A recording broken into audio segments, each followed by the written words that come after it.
Atenção, porque o Nando Bolognese, né, nós temos hoje a honra de ter o Nando Bolognese nos ajudando aqui no programa. Nós temos o nosso e-mail, você pode entrar em contato conosco pelo e-mail, mandar suas críticas, sugestões, comentários. Qual é o nosso e-mail, Nando? E-mail encartaz@tvaberta.tv.br. Você viu que ele até impostou a voz, Não né? é? Tem também o site aqui da nossa emissora, você pode assistir toda a programação no TV Aberta, ao vivo e em cores, em qualquer parte do Sistema Solar. Qual é o nosso site? www.tvaberta.tv.br. Maravilha! E a nossa página no Facebook, Nando? Programa em Cartaz. Você esqueceu do arroba. Programa em Cartaz. Isso, dá o interesse direito, né? Senão o pessoal não acha. Nando, como é que você está, cara? Tudo ótimo. Prazer te receber aqui. Prazer enorme estar aqui. Obrigado pelo convite. Directory from Itu. Direct from Itu, a 1 hora de São Paulo. A 1 hora de São Paulo. Faz tempo que você está morando lá em Itu. Eu mudei para Itu em 2009. Já até eu me assusto. Eu falo, nossa, já faz 7 anos. 7 anos, caramba, como passa rápido. Mas estou achando muito bom. Estou gostando muito de ver meu filho andar de bicicleta, subir em árvore. E deu de um lugar para o outro e o meu movimento ser o lugar que eu chego e não o trânsito entre um lugar e o outro. Estou adorando isso. Está gostando, né? Uma das primeiras novidades que eu senti quando eu mudei para lá foi que eu acabava as coisas que eu tinha para fazer muito rápido. Eu saía de casa e falava para minha companheira, eu vou fazer isso, aquilo, outro, almoço na rua, quando for 4 da tarde eu estou aqui. Chegava em casa 11 da manhã. Eu fiz tudo, caramba. Eu tenho uma amiga que mora em Itapetininga, aí quando a gente fala alguma coisa, tem uma farmácia? Tem, mas é longe. O longe dela é 4 quarteirões. Sim, eu vivo isso lá, porque eu moro na estrada que vai de Itu para Salto. E meu filho estuda em Salto. E as pessoas de Itu falam, nossa, mas você... Gente, são 4 quilômetros de estrada. Não pega o farol. Para mim, ele do lado, eles acham longíssimo. 4 quilômetros aqui em São Paulo é uma desgraça, né? Ave Maria. São outros parâmetros todos, né? Eu estou adorando a vida no interior e é bom também porque eu estou perto de São Paulo. Eu continuo aproveitando as coisas boas, como estou aqui agora com você, por exemplo. Fazendo o Se Fosse Fácil, Não Teria Graça. Isso. Como é que é essa história? Se fosse fácil, não teria graça. Eu estou fazendo esse espetáculo desde agosto de 2013. É um espetáculo autobiográfico. Eu sou ator e eu fui diagnosticado com uma doença em 1990, uma doença que chama esclerose múltipla, que ela é degenerativa, ela é progressiva, é incurável. Se você vai procurar informação no Google, que na minha época não tinha, acho que você entra em parafuso, em potencial incapacitante, essa coisa toda. E ao longo do tempo, conforme a doença foi avançando, eu fui tendo dificuldade para fazer o meu trabalho. Progressivamente. Foi uma coisa que primeiro eu comecei a jogar mal futebol, depois comecei a não conseguir correr, e aí o meu trabalho artístico foi ficando cada vez mais difícil. Eu percebi que eu ficava cada vez mais preocupado, mais dedicado ao meu desempenho físico do que propriamente ao meu trabalho artístico. Né? E isso foi chegando cada vez mais adiante, até que chegou no limite no qual eu efetivamente não conseguia mais trabalhar nos palcos. Isso foi em 2008. Aí eu fui obrigado, antes de ser artista, de ser palhaço, eu tinha feito faculdade de economia, eu falei, vou desenterrar meu diploma e vou procurar emprego. Aí eu falei, não vou arrumar emprego, porque vão perguntar na entrevista se eu tenho experiência, eu vou dizer que há 20 anos eu sou palhaço. Não vou conseguir. Aí eu prestei um concurso público aqui em São Paulo, para auditor fiscal aqui em São Paulo, e fui aprovado, mas perdi a vaga na perícia médica por conta da esclerose. E aí foi aí que voltei para os palcos. Porque aí eu fui falar com uma amiga minha que é advogada, e ela falou, Nando, essa história é uma loucura, uma doideira. Vamos entrar com uma ação contra a prefeitura para que você reaveja a sua vaga, mas não é causa ganha e é demorado. Quando eu perdi a vaga, eu estava com a minha esposa, a gente veio aqui na secretaria, né, pegar o resultado e tal, e eu fiquei esperando ela, porque era difícil para eu caminhar, então ela foi buscar o carro, eu fiquei no barzinho. Aí quando ela chegou, eu entrei no carro e falei, sabe que eu acho que foi bom eu ter perdido essa vaga? Ela olhou para mim assim, como bom, ele estava quebrado, fazia 1 ano que eu não trabalhava, como bom, você está maluco, cara? Eu falei, não, sabe por quê? Porque agora eu estava aqui no barzinho pensando, se vai demorar 6 ou 7 anos, o que eu sei fazer? No palco. Eu vou ter que voltar para o palco. Aí eu vou fazer um espetáculo onde eu conto a minha história, que aí tudo bem eu ficar sentado, porque eu estou contando a minha história. E ela me olhou com uma cara, e foi bom mesmo, porque por conta disso eu acabei fazendo isso. Eu perdi a vaga em maio de 2013. Em agosto eu estreiei o espetáculo por absoluta necessidade, tinha que trabalhar. Sim, tinha que trabalhar. E aí hoje e fazendo aquilo que você sempre soube fazer, que era estar no palco. Pois é, por isso que hoje eu falo, nossa, acho que eu estou mais feliz hoje fazendo o meu espetáculo do que se eu fosse auditor. Auditor fiscal. Com certeza eu estaria melhor de grana, mas eu acho que eu estou bem mais feliz agora continuando nos palcos. E de 2013 para cá você tem feito várias temporadas de espetáculo em espaços diferentes, cidades diferentes. Está sendo uma experiência muito legal, porque eu nunca fiquei tanto tempo com o espetáculo, né? E é um espetáculo solo. E eu vou completar, esse ano vou atingir 200 apresentações. E eu apresento em teatro, em festivais, em empresas, para o mundo corporativo. Mas está sendo uma experiência muito enriquecedora como artista. de estar fazendo um espetáculo sozinho durante tanto tempo. Tanto tempo. É um aprendizado muito bacana em vários aspectos do trabalho de artista. Tem esse papo corrente, que até já é meio chavão, mas sei lá que um espetáculo nunca é igual ao outro, essa coisa toda. Mas agora fazendo isso sozinho, fazendo tantas apresentações, isso para mim ficou muito evidente e é um aprendizado incrível de você... Porque eu estou me dirigindo também, né? O espetáculo sou eu e eu que me dirijo. Então é um aprendizado muito bacana de você... Nessas quase 200 apresentações eu tive muitas experiências. Teve uma apresentação que eu tive febre durante o espetáculo, e a esclerose múltipla, quando você tem febre, os sintomas ficam muito acirrados. Então eu acabei o espetáculo péssimo, quase não conseguia me movimentar. Fiz espetáculo para 3 pessoas, fiz espetáculo para 800 pessoas. Então você vai acumulando uma experiência, uma bagagem... Essas coisas de teatro mesmo, né? Essas coisas... Muito legal. A gente tem um trechinho aí, você faz uma brincadeira que eu achei muito engraçada no começo do espetáculo. Sim. Primeiro que você diz lá, a gente vai ver, mas eu já vou adiantando que é para estragar a surpresa. Tem uma placa lá, como é que é? Ignore esse aviso. Ignore este aviso. Por que ignore este aviso? Algumas pessoas que não acabam o espetáculo perguntam por que essa placa? Falam, não esquece que eu sou palhaço. E eu tomei contato com isso, eu fiz um projeto de palhaços em hospitais psiquiátricos.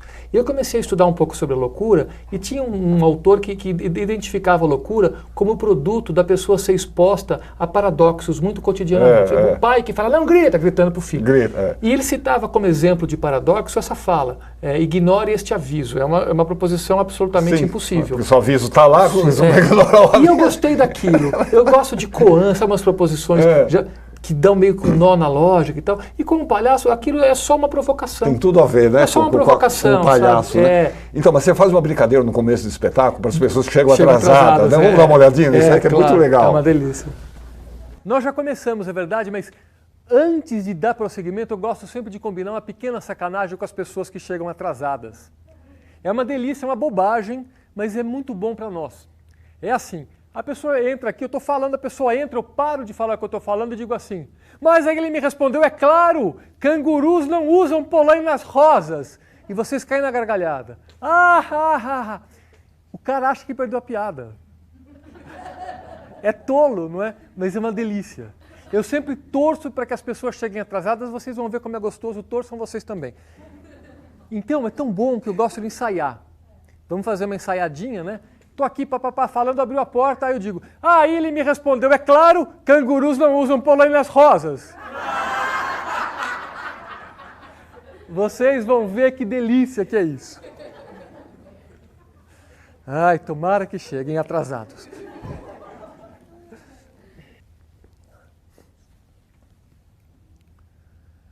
Homero nos conta que teria havido uma reunião do panteão grego, onde Zeus teria começado dizendo assim, chamando atenção para um determinado aspecto da condição humana. Teria dito ele assim, mas é claro, cangurus não usam polainas rosas.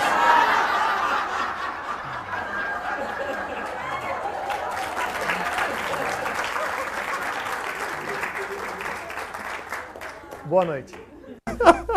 Aquele pessoal chegou atrasadinho lá no fundo. E sempre chegam pessoas atrasadas. Com aquela cara assim, o que eu perdi, né?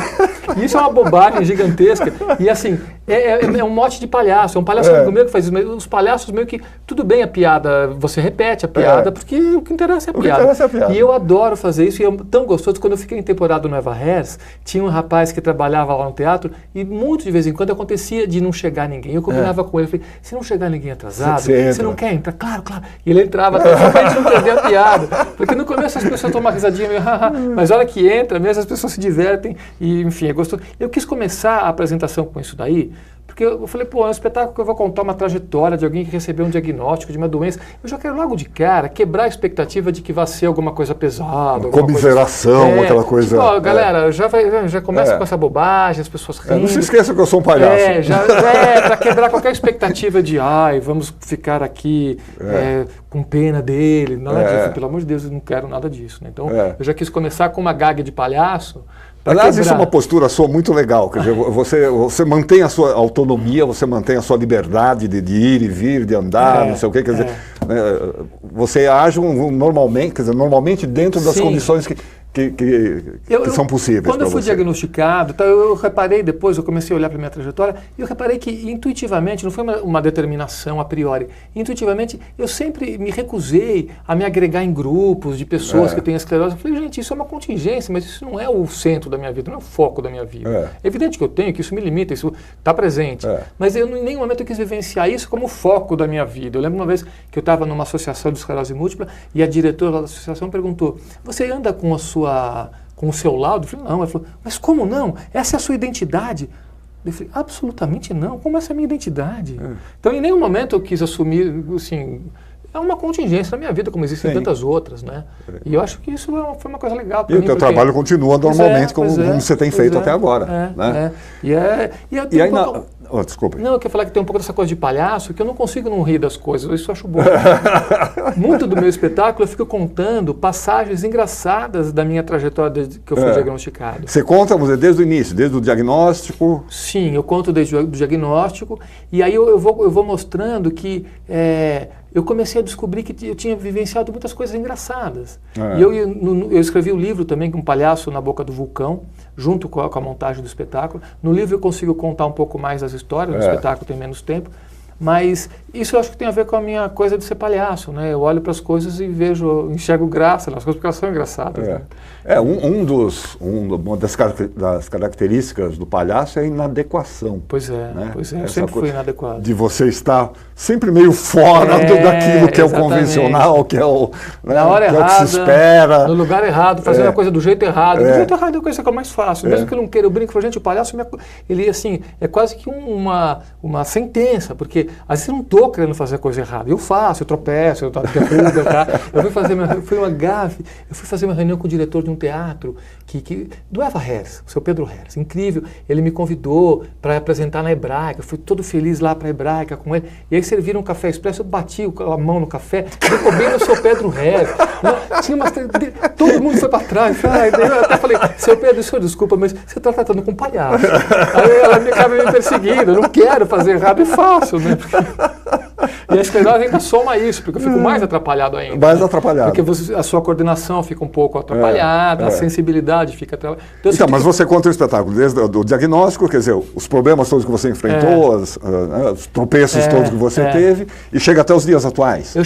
Eu conto, porque ao longo desse tempo todo, por você se confrontar com limitação o tempo todo, eu sinto que isso acabou desenvolvendo um processo de amadurecimento em mim, um pouco diferente do que se não tivesse isso, evidentemente. Porque você conviver com uma limitação assim, que a princípio não era para existir, vai te trazendo uma vivência mais sofrida mesmo. Sim.